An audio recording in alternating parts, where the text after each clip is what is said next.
చేస్తా, అవసరమైతే చైనా రష్యాలు మీరు దాడికి వస్తే నేను మిమ్మల్ని కూడా అటాక్ చేస్తా, మిమ్మల్ని కూడా వదలను, అవసరమైతే మూడవ ప్రపంచ యుద్ధం అని నన్ను బెదిరించకండి, నేనే మూడవ ప్రపంచ యుద్ధానికి సిద్ధపడి ఉన్నా అంటూ డొనాల్డ్ ట్రంప్ అక్కడ ప్రకటించడం జరిగింది.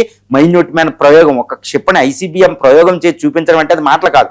పుతిన్ కూడా అదే చేస్తారు. యుద్ధం ఏదైనా పరాకాష్ఠకి చేరినప్పుడు ఆయన కూడా ఒక ప్రయోగాలు చేశాడు. RS-24 సాతాను, తర్వాత బురవాయ అలాంటి సబ్మెరైన్స్ మనం చూసాం.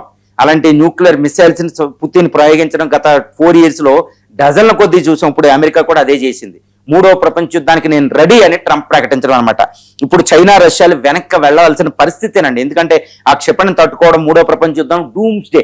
దీని ఇంకో పేరు ఏంటంటే డూమ్స్ డే వెపన్, ప్రళయకాల యుద్ధం, ప్రళయకాల వెపన్ అంటారనమాట. అదేంటంటే మైన్యూట్ మ్యాన్ 3 దాని యొక్క ఫీచర్స్ స్పెసిఫికేషన్ చూస్తే మనకు తెలిసిపోతుంది. అమెరికా సుప్రీం మిలిటరీ ఫోర్స్ అంటే అంత ఈజీ కాదండి. అమెరికా దగ్గర 5,000 అణ్వాయుధాలు ఉన్నాయి. దాన్ని ప్రయోగించే అతిపెద్ద క్షిపణి ఏంటంటే ఇది. ఈ మైన్యూట్ మ్యాన్ 3 అనేది ఏంటంటే సుమారు 15,000 కిలోమీటర్ల దూరం ప్రయాణించగలుగుతుంది, అణ్వస్త్రాలను వేస్తుంది. ఇది అంటే భూమి మీద ఏ ప్రాంతాన్నైనా అది కొడుతుంది.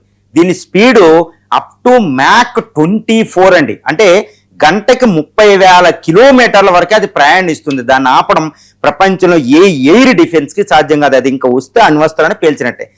ఈ క్షిపణి ఏంటంటే ఇది సైలోస్ నుంచి వెళుతుంది. 15,000 కిలోమీటర్ల రేంజ్, ఆకాశంలో 7,000 మైళ్ళు ఎత్తి ఎదుగుతుంది అనమాట.